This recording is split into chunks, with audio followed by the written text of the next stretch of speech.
Hello from Gardening at Douentza here in Ireland, and welcome back to my mini-series. And this series is my month of perennials. So in each video I'm going to take one particular perennial that I absolutely love and enjoy growing here at Douentza Garden, and I'm going to talk about it and why I grow it, its advantages, its disadvantages, and everything to do with its care. So in this particular episode I'm going to talk about American pokeweed, Phytolacca, but not just any old pokeweed. I'm going to talk about this gorgeous variegated form, and isn't it absolutely amazing?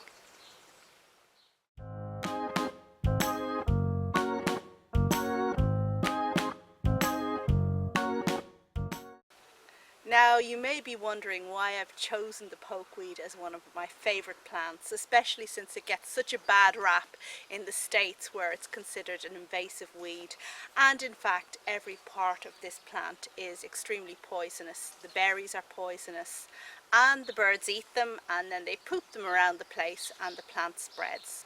The birds aren't poisoned by the berries, strangely enough, because they're so small that they pass through their body. Anyway, the reason why I grow and love this plant is to do with its amazing foliage. And oh my god, now I absolutely adore variegation in plants, but this is a very, very special type of variegation. We've got splodges of yellow and very definite splodges of green, and they're arranged in such an artistic way that I just think of it as an abstract painting where somebody has taken paint and just splodged it on the canvas. It's a joy to behold, and it earns its keep in the garden from the moment the leaves pop up from below the surface of the soil, because that's when it looks good, and I don't have to wait for the flowers for it to actually earn its keep in the garden. But the flowers are amazing too, and they're held on very pink stems. So it's a bit of an out there plant in that it doesn't conform to the norms of colour convention. It has its pink and it has its yellow and it has its green, and I think it's just a wonderful thing to have in the garden. Now this variegated form is called Silberstein, but I believe that it varies from plant to plant. So I think I've got a particularly fine version of this variegated plant. Here you can see the full extent of this plant, how tall it gets, and it's a really fast growing plant. Now mine is 5 years old. I think the books say that within 10 years you'll get to 6 to 8 feet. Well, this has been in situ for 5 years and I'm 5'2", so it really is doing well and looking super. Now when I first planted this variegated pokeweed, I was a bit worried about it because it took a while for it to actually establish and get going, and I did think it was going to just fade away at one stage. But as you can see now, it's good and it's robust and it's going to stay with me for several years, which is just wonderful because it is a wonderful plant. And here we can just compare it to the normal pokeweed, the non-variegated form. Now this one has been in position for slightly less time than the variegated one, which is why it's smaller. But you can see that with this one, the main claim to fame here is the flowers, whereas my one, the variegated one, has all this fantastic foliage going on.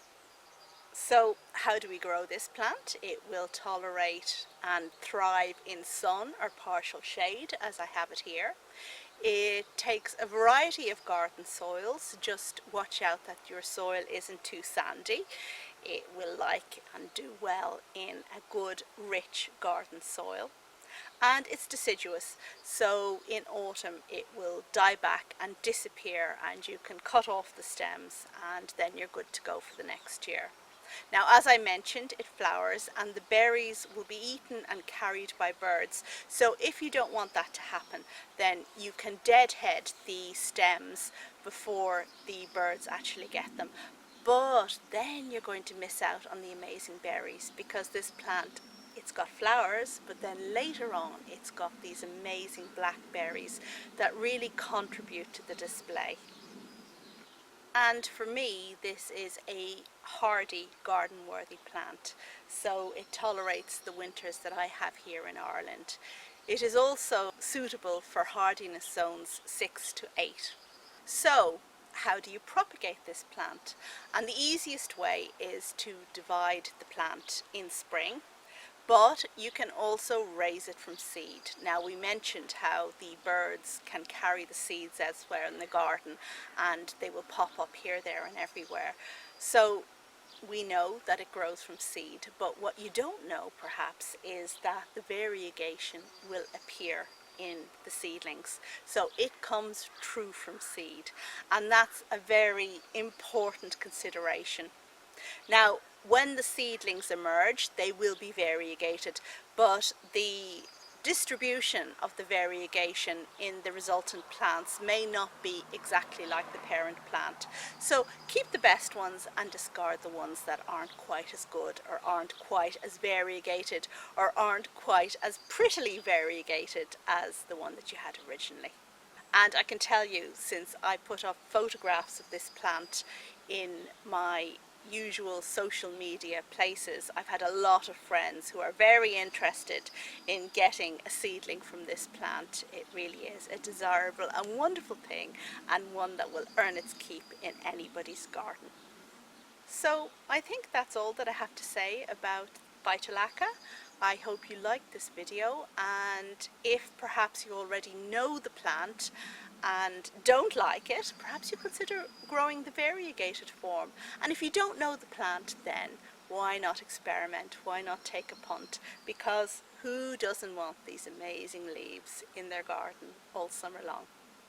Thanks very much for watching, and check back soon for more videos in this mini series, My Month of Perennials.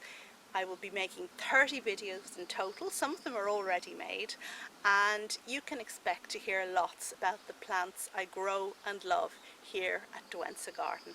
Thanks very much for watching. Bye!